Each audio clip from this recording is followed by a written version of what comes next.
जय श्री कृष्णा। राधे राधे। नमस्कार दोस्तों, आपके अपने YouTube चैनल एक्सप्लोरिंग देव स्थानम में आपका स्वागत है। मोक्षदा एकादशी के दिन दुर्लभ संयोग में पूजा करने से भगवान विष्णु की विशेष कृपा प्राप्त होती है और जीवन में सुख समृद्धि आती है। इस दिन पूजा करते समय मन को एकाग्र करके भगवान विष्णु पर ध्यान केंद्रित करना चाहिए। इससे आपकी हर इच्छा अवश्य पूरी होगी। हिंदू धर्म में मोक्षदा एकादशी एक बहुत ही महत्वपूर्ण व्रत है। इस दिन भगवान विष्णु की पूजा करने से मोक्ष की प्राप्ति होती है। इस एकादशी के दिन अगर कुछ विशेष संयोग बनते हैं तो पूजा का महत्व और भी बढ़ जाता है। दुर्लभ संयोगों में पूजा करने से लोगों को भगवान विष्णु की विशेष कृपा प्राप्त होती है और इस व्रत को करने से घर में सुख समृद्धि आती है। इस दिन भगवान विष्णु की पूजा करने से मोक्ष की प्राप्ति होती है और सभी पापों का नाश होता है। इसके अलावा इस व्रत को करने से मन शांत होता है और आत्मिक शांति मिलती है। पंचांग के अनुसार इस बार मार्गशीर्ष माह के शुक्ल पक्ष की मोक्षदा एकादशी की तिथि 11 दिसंबर दिन बुधवार को सुबह 3:42 पर शुरू होगी और 12 दिसंबर दिन गुरुवार को देर रात 1:09 पर समाप्त होगी। उदया तिथि के आधार पर इस साल मोक्षदा एकादशी का व्रत 11 दिसंबर को रखा जाएगा। मोक्षदा एकादशी व्रत का पारण 12 दिसंबर 2024 को सुबह 7:05 से 9:09 के बीच करना शुभ माना जा रहा है।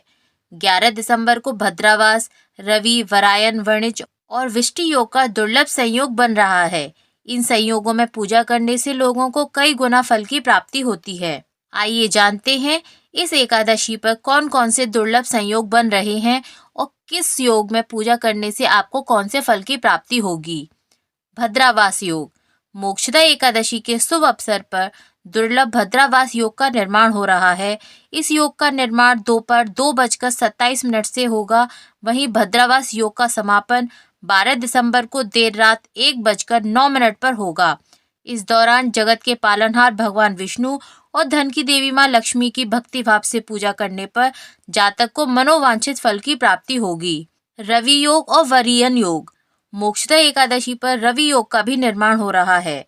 इस योग का निर्माण सुबह 7:04 से लेकर सुबह 11:48 तक है। इस दौरान भगवान विष्णु की पूजा करने से सुख समृद्धि में वृद्धि होती है। इसके साथ ही वरीयन योग का भी संयोग बन रहा है। वरीयन योग सुबह 6:48 पर समाप्त होगा।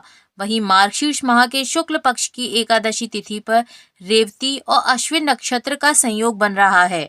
इसके अलावा वणिज और विष्टि योग का भी निर्माण हो रहा है।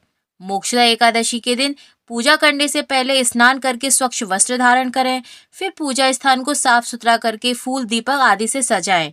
चौकी पर भगवान विष्णु की मूर्ति या चित्र को स्थापित करें। भगवान विष्णु को पुष्प, फल, जल आदि अर्पित करें।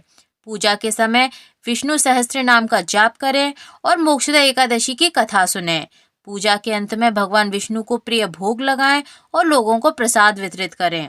हिंदू धर्म में माना जाता है कि कई बार ग्रहों का विशेष संयोग बनता है, जैसे कि गुरु चंद्रमा का योग या शनि शुक्र का योग। नक्षत्रों का विशेष संयोग भी दुर्लभ होता है।